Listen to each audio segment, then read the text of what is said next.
ଏଇ ଥଣ୍ଡା ଥଣ୍ଡା ଦିନରେ ସକାଳ ଆରମ୍ଭ ହୁଏ ଗୋଟେ କପ୍ ଚା, ସନ୍ଧ୍ୟାରେ ଗୋଟେ ଗ୍ଲାସ୍ ସୁପ୍। ଧୀରେ ସେ ଆସି ଜୋରରେ ଧକ୍କା ଦିଏ କୁହୁଡ଼ି, ଆଉ ଠିକ୍ ସେତିକିବେଳେ ଲୋକମାନେ ୱାକ୍ରେ ବାହାରି ପଡ଼ନ୍ତି।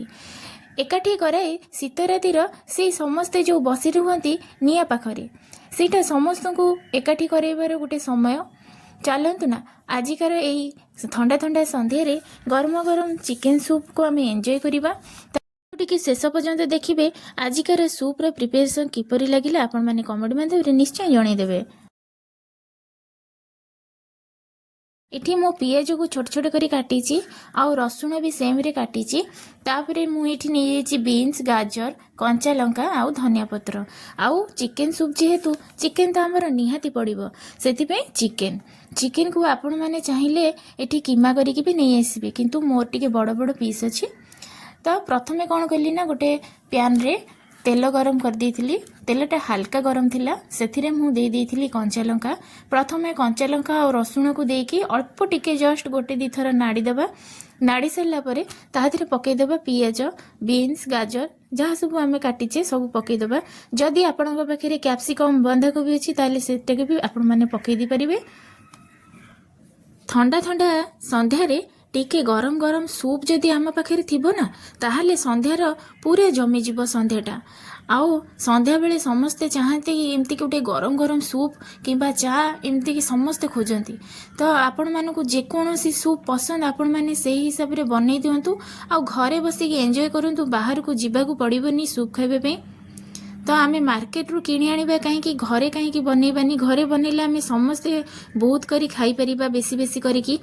ତ ଏଠି ମୁଁ କ'ଣ କରିଛି ନା ପିଆଜକୁ ଭଲ ଭାବରେ ଭାଜିଛି, ଆଉ ମୁଁ ଏଠି ଲୁଣ ଫୁଣ କିଛି ବି ଦେଉନି।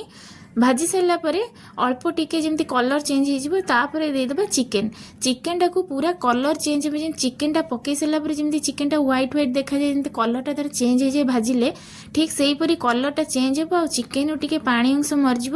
ସେହି ପର୍ଯ୍ୟନ୍ତ ଆମେ ତାକୁ ଭାଜିବା ଟିକେ। ଆଉ ଧ୍ୟାନ ରଖିବେ ଯେମିତି ପରିବା ଆମେ ଭାଜିବା ନାହିଁ। ପରିବା ଯଦି ଭାଜିଦେବା ସେଇଟା ଆଉ ଏତେ ଭଲ ସ୍ମେଲ୍ ଆସିବନି। ଏହିପରି ଭାବରେ ଥରେ ଚିକେନ୍ ସୁପ୍ ଘରେ ବନେଇକି ଦେଖନ୍ତୁ। ଅତି ଇଜିରେ ଆପଣମାନେ ଘରେ ତିଆରି କରିଦେଇପାରିବେ। ଆପଣମାନେ ଭାବୁଥିବେ ଯେ ଚିକେନ୍ ସୁପ୍ କରିବା ପାଇଁ ବହୁତ କଷ୍ଟ ଲାଗେ, କିନ୍ତୁ ସେମିତି କିଛି ବି ନାହିଁ। ଆପଣମାନେ ଏଇଟା ଦେଖି ସାରିଲା ପରେ ଆପଣମାନଙ୍କୁ ଇଜି ହେଇଯିବ ମାନେ ଚିକେନ୍ ସୁପ୍ ବନେଇବାକୁ। ତ ଏଇଟା ଗୋଟେ ଟେଷ୍ଟଫୁଲ୍ ରହିବ, ବହୁତ ଟେଷ୍ଟି ଥିଲା ଏଇ ସୁପ୍ଟା। ଆପଣମାନେ ଯେକୌଣସି ଦିନ ଯଦି ଏଇ ସୁପ୍ଟା ଘରେ ଟ୍ରାଏ କରୁଛନ୍ତି ତାହେଲେ କମେଣ୍ଟ ମାଧ୍ୟମରେ ମୋତେ ନିଶ୍ଚୟ ଜଣାଇବେ ଯେ ସୁପ୍ର ଟେଷ୍ଟଟା କିପରି ଥିଲା। ତ ମୁଁ କ'ଣ କଲି ନା ଏଠି ଭାଜିଦେଲି ଚିକେନ୍, ଗୋଟେ ତାର ଭଲ ସ୍ମେଲ୍ ଯେମିତି ପଳେଇ ଆସିଲା, ଭଲ ବାସ୍ନା ହେଉଥିଲା। ସେଥିରେ ମୁଁ ତାପରେ ପାଣି ଦେଇଦେଲି। ଆପଣଙ୍କର ଯେତିକି କ୍ୱାଣ୍ଟିଟି ସୁପ୍ ଆପଣ ନେବେ କରିବେ, ସେତିକି ପାଣି ଆପଣମାନେ ସେଇ ହିସାବରେ ନେବେ। ନେଇସାରିଲା ପରେ ମୁଁ ଆଉ ଏଠି କିଛି ବି ଦେଇନି, ଖାଲି ଲୁଣ ଦେଇଥିଲି। ଲୁଣଟା ଦେବା ଦ୍ୱାରା ଚିକେନ୍ଟା ଟିକେ ସିଝିବ ଆଉ ପରିବା ସହିତ ବି ଲୁଣଟା ମିଶିଯିବ, ସେଥିପାଇଁ ମୁଁ ଏଠି ଦେଲି। ତାପରେ ଯେତେବେଳେ ଭଲ ଭାବରେ ଚିକେନ୍ଟା ଫୁଟିବ ପାଣିରେ, ତାପରେ ସେତେବେଳେ ଟିକେ କଭର୍ କାଢ଼ିଦେବା। କଭର୍ କାଢ଼ିକି ଆଉ ଅନ୍ୟ ମସଲା କିଛି ଦେବା। ମୁଁ ଏଠି ଟିକେ ଚିକେନ୍ର ଭଲ ଫ୍ଲେଭର୍ ଆଣିବା ପାଇଁ ଟିକେ ଚିକେନ୍ ମସଲା ଆଡ଼୍ କରିଛି। ଏଇଟା ଅପସନାଲ୍ ଅଛି, ଆପଣମାନେ ଚାହିଁଲେ ଦେଇପାରିବେ, ନ ଚାହିଁଲେ ବି ନଦେବେ, କିଛି ଅସୁବିଧା ନାହିଁ। ଫ୍ଲେଭର୍ ଭଲ ଆସିବ, ନଦେଲେ ବି ଫ୍ଲେଭର୍ ଭଲ ଆସିବ, ଦେଲେ ବି ଭଲ ଆସିବ। ତାପରେ ସୁପ୍ ମାନେ ତ ଟିକେ ଗୋଲମରିଚ ନିହାତି ଦରକାର, ତ ମୁଁ ଗୋଲମରିଚ ଦେଇଛି। ଆଉ ଏଠି ସୋୟା ସସ୍ ନିହାତି ଦରକାର। ସୁପ୍ରେ ମୁଁ ଯେକୌଣସି ଜିନିଷ ସବୁ ଦେଉଛି, ଆପଣମାନେ ଜମା ସ୍କିପ୍ କରିବେନି। ଏସବୁ ଜିନିଷ ଦେଲେ ଯାଇକି ଭଲ ଫ୍ଲେଭର୍ଟା ତାର ଆସିବ। ସୋୟା ସସ୍ ମୁଁ ଏଠି 2 ଚାମଚ ଦେଇକି ଟିକେ ପୁଣି ଭଲ ଭାବରେ ଟିକେ ମିକ୍ସ କରିଦେଲି। ମିକ୍ସ କରିସାରିଲା ପରେ ସେଥିରେ ଟିକେ ମୁଁ ଦେଇଦେଉଛି ଚିଲି ସସ୍ ଦେଇକି ପୁଣି ମୁଁ ତାକୁ କଭର୍ କରିଦେବି। ପୁଣି ଯେପର୍ଯ୍ୟନ୍ତ ଆମର ଚିକେନ୍ଟା ସିଝିନି ସେ ପର୍ଯ୍ୟନ୍ତ ପୁରା ମୁଁ ତାକୁ କଭର୍ କରିକି ରଖିଛି। ଏବେ ସେଇଟା ଫୁଟୁଛି।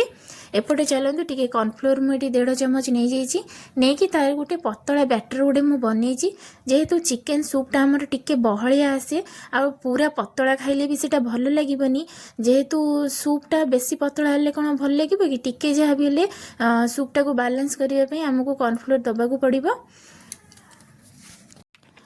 ଆଉ ଏପଟେ ମୁଁ କଭର୍ କାଢ଼ି ଦେଖାଉଛି, ଚିକେନ୍ଟା ଏଠି ପୁରା ଭଲ ଭାବରେ ସିଝିଗଲାଣି।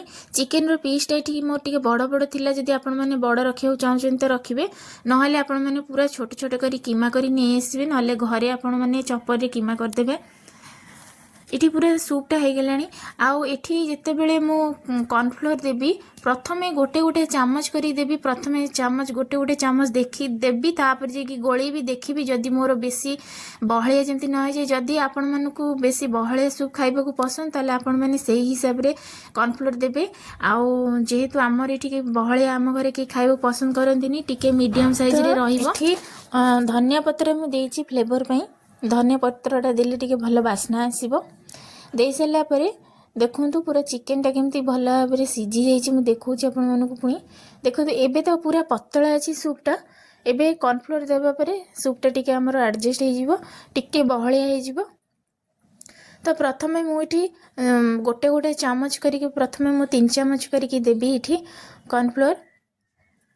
କାହିଁକି ନା କର୍ଣ୍ଣଫ୍ଲୋର ଦେବା ମାତ୍ରେ ସେ ଯେଉଁ ଫୁଟୁଛି ପାଣିଟା ସେଇଟା ପୁରା ବହଳିଆ କରେଇଦେବ।